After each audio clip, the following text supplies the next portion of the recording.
विकास जी, सारी बातें एक तरफ, लेकिन हकीकत तो ये है कि 3 बच्चे मर गए। एकदम वो इस तीन बात का। तीन बच्चे नहीं हैं, 3 फैमिलीज़ हैं। जी उनसे बहुत सारे लोग जुड़े हुए हैं, काफ़ी सपने थे, यूपीएससी में जाएंगे, सिविल सर्वेंट बनेंगे। श्रेया यादव, तानिया सोनी और निविन डालविन, जी। ये 3 बच्चे मर गए हैं, पानी में डूब के मर गए हैं। किसी ने सोचा भी नहीं होगा, ऐसे सपने में भी नहीं सोचा होगा कि 3 बच्चे डूब के मर जाएंगे। किसी की तो जिम्मेदारी बनती होगी, कहीं ना कहीं तो वो बक रुकेगी, कहीं ना कहीं तो अकाउंटेबिलिटी फिक्स होगी। एकदम ठीक बात क्या है। ये एमसीडी की गलती थी, सरकार की गलती थी, किसकी गलती थी? मतलब मैं इस चीज़ से बचता हूँ कि हम सारी गलती किसी एक पर ही थोप दें। जैसे सोशल मीडिया मुझ पर थोप रहा है, आप भी किसी एक पर थोपना चाहें तो थोप लें, पर मैं नहीं थोपूंगा। गलती किसकी है? मेरे ख्याल से एक कमी ये है कि अलग अलग कानून, अलग अलग एजेंसीज में कोऑर्डिनेशन की कमी है। नीयत सबकी ठीक है, अगर थोड़ा कोऑर्डिनेशन होता, जैसे आज की जो मीटिंग थी उससे बड़ा अच्छा प्रस्ताव एक व्यक्ति ने दिया जिसको एलजी साहब ने तुरंत एक्सेप्ट किया। हम सब ने कहा कि सर आप एक ऐसी कमेटी बना दीजिए जहां हम बैठ के सारी बातें समझा दें, सारा पक्ष रख दें, फिर जो आप आदेश देंगे, जो नियम बनाएंगे, आप केवल 10-15 दिन का समय दे दीजिए। जो उस नियम को ना माने उसको बंद कर दीजिए। हम सबसे पहले तैयार हैं उस चीज़ के लिए। हमें भी तो क्लैरिटी चाहिए कि क्या क्या नियम है। इस घटना की जिम्मेदारी अगर तय करनी हो तो मेरे ख्याल से पहली समस्या ये वाली है। भ्रष्टाचार तो निश्चित रूप से है ही, कहने की बात ही नहीं है। अगर आप उस दिन के वीडियो को देखेंगे तो मैं बहुत परेशान रहा उस वीडियो को देख के कि सड़क पर बहुत पानी भरा हुआ है। बेसमेंट का जो लेवल है वो सड़क के लेवल से बहुत ही नज़दीक है।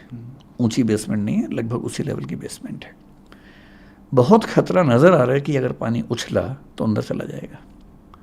इतने में एक जीप वहाँ से गुजरी और मुझे आज पता लगा कि वहाँ एक बड़ा सा पैनल रख के रोका हुआ था पानी को अंदर जाने से, और अंदर बच्चे लाइब्रेरी में बैठे हुए थे। जैसी वो जीप तेज़ी से गुजरी, पानी ज़ोर से उछला और उस पानी से वो टूट गया जो टेम्परेरी रास्ता बना हुआ था, तो पानी अंदर जाने लगा। तब भी हमें दुविधा थी कि अचानक इतना पानी कैसे गया होगा, क्योंकि अगर 30-40 बच्चे थे और पानी आते हुए देखेंगे तो शायद निकलने का रास्ता रहता। एक तो दरवाज़ा बंद हुआ जो बायोमेट्रिक होने की वजह से हुआ, ये बहुत बड़ी समस्या हुई।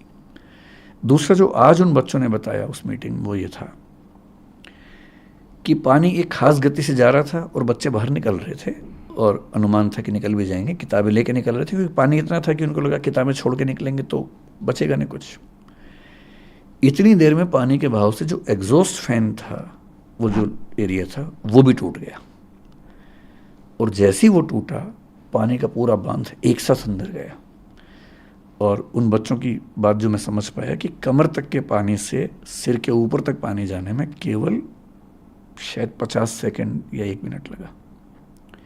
ये इतना कम टाइम था कि इतने टाइम में शायद हम में से कोई भी ना सोच पाता ना निकल पाता।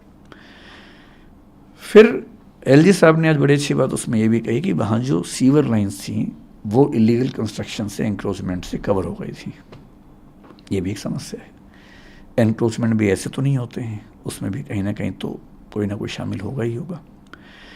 मेरा अपना मानना था कि बेसमेंट थोड़ी ऊंची होती बेहतर होता, लेकिन आज मुझे पता लगा कि जो नए नियम हैं जिसमें स्टिल्ट पार्किंग बनाना ज़रूरी है, उसमें शायद 8 सेंटीमीटर का कोई नियम है। अब नियम है या ये मतलब जनरली ऐसा होता मुझे नहीं पता, लेकिन शायद इस वजह से बेसमेंट्स बहुत ऊँची नहीं बनती है दिल्ली में, एक वजह ये भी है।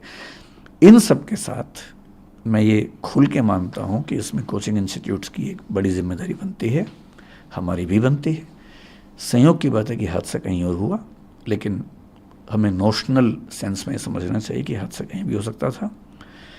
इसको रेक्टिफाई करना सभी इंस्टीट्यूट की जिम्मेदारी है। मैं अपने हिस्से की जिम्मेदारी बहुत खुल के निभाने को तैयार भी हूँ, तत्पर भी हूँ, और मैं आपके सामने स्पष्ट कर रहा हूँ कि किसी भी सूरत में जो चीज़ें अलाउड नहीं है दिल्ली में वो हम नहीं करेंगे, और चाहे हमें दिल्ली छोड़नी पड़े, चाहे कहीं और जाना पड़े, जो भी अप्रूव्ड बिल्डिंग्स होंगी हम वहीं काम करेंगे।